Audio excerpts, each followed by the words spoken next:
Sinabi ng Panginoong Hesus, "Mag-ingat kayo sa lahat ng uri ng kasakiman, dahil ang buhay ng tao ay hindi nasusukat sa dami ng kanyang pag-aari." At ikinuwento niya ang talinghaga na ito. May isang mayamang may bukirin na umani ng sagana. Sinabi niya sa kanyang sarili, "Ano kaya ang gagawin ko? Wala na akong mapaglagyan ng ani ko. Alam ko na. Gigibain ko ang mga bodega ko at magpapagawa ako ng mas malaki. At doon ko ilalagay ang ani at mga ari-arian ko. At dahil marami na akong naipon para sa maraming taon, magpapahinga na lang ako, kakain, iinom, at magpapakaligaya."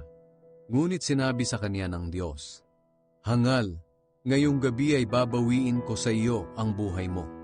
Kanino ngayon mapupunta ang lahat ng inipon mo para sa iyong sarili? Ganyan ang mangyayari sa taong nagpapayaman sa sarili, ngunit mahirap sa paningin ng Diyos."